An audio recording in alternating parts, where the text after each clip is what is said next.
Dictation 110 शब्द प्रति minute start होगा 5 सेकंड बाद।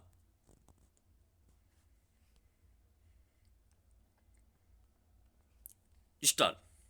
कवि जब पानी को रखने की बात करता है तो वह पानी का अपव्यय रोकने और वर्षा जल संग्रहण की सीख भी देता है। क्योंकि आज भी दुनिया अपनी जल संबंधी जरूरतों को पूरा करने के लिए प्रकृति पर निर्भर है, इसलिए प्रकृति द्वारा पृथ्वी पर बरसाए जाने वाले जल को वरदान की तरह सहेजना जाना चाहिए। वरदान व्यर्थ करने के लिए नहीं होते। दुर्भाग्य से मनुष्य समाज वर्षा जल संग्रहण के प्रति अभी भी पर्याप्त संवेदनशील नहीं हुआ है। हालांकि पृथ्वी की सतह का 2/3 से अधिक हिस्सा पानी से आच्छादित है, लेकिन विसंगति यह है कि इस पानी में से अधिकांश मनुष्य की जरूरतों को पूरा करने के काम नहीं आ सकता। वैज्ञानिकों का कहना है कि पूरी पृथ्वी पर मौजूद कुल पानी का लगभग 2% हिस्सा ही मनुष्य पेयजल के काम में ले सकता है।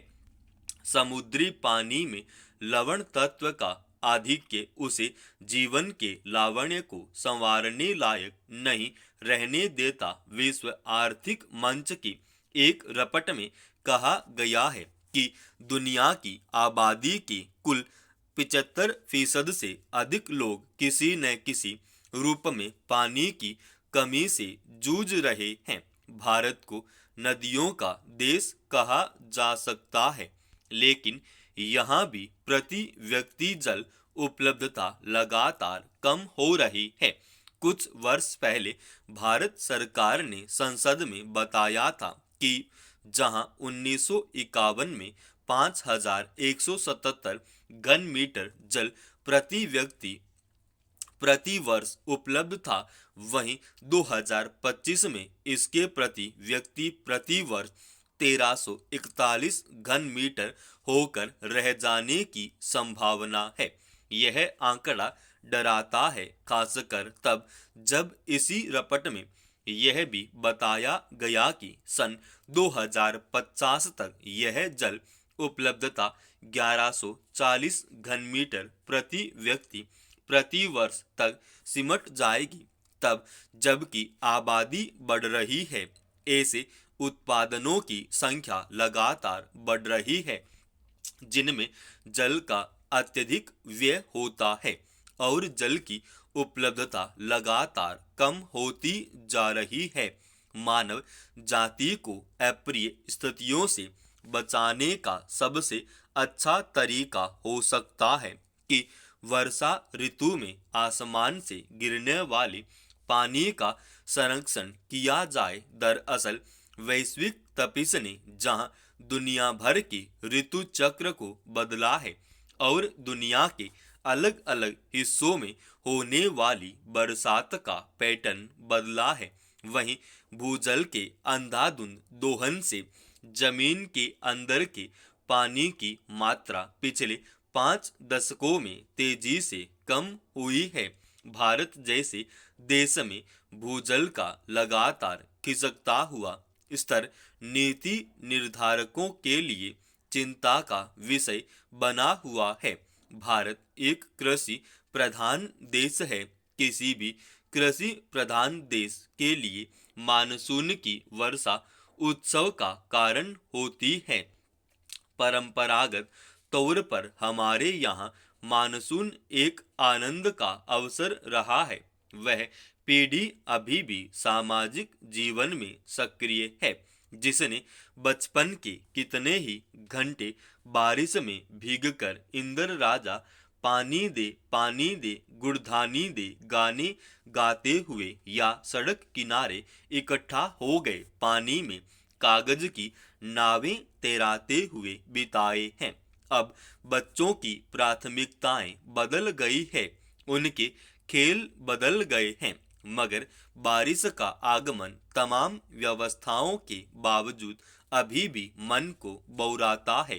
प्राचीन काल में बरसात के पानी को संग्रहित करने के प्रति हमारा समाज बहुत सचेत था।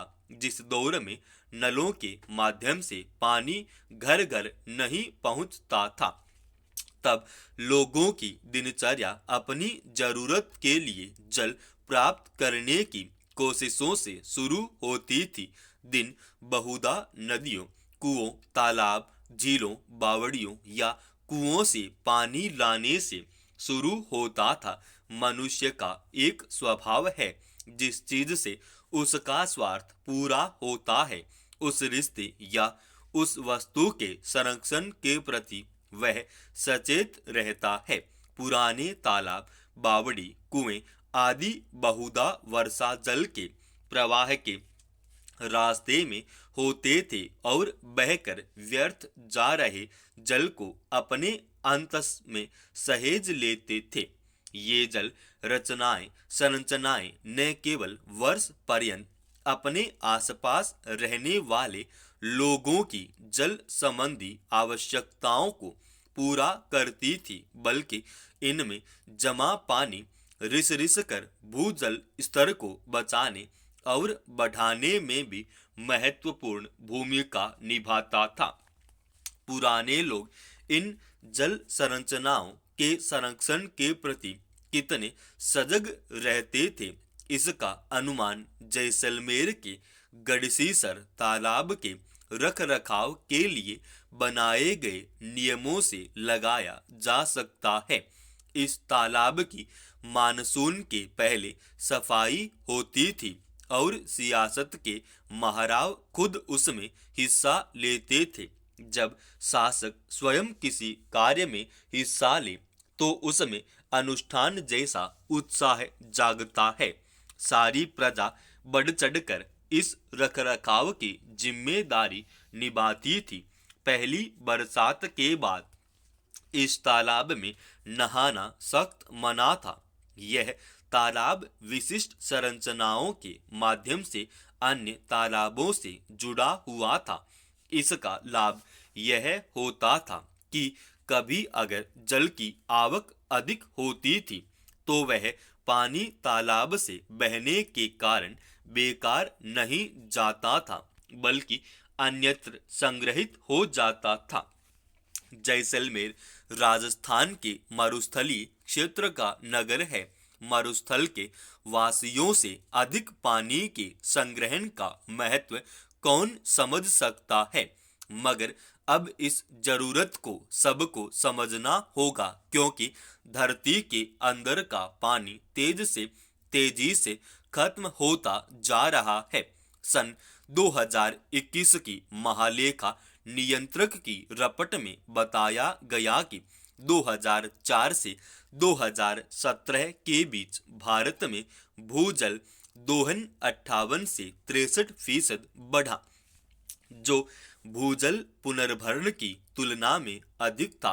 अगर भूजल दोहन की यही स्थिति रही और वर्षा जल संग्रहण के समुचित प्रयास नहीं किए गए तो पेयजल संबंधी परेशानियां 80% तक बढ़ जाएंगी।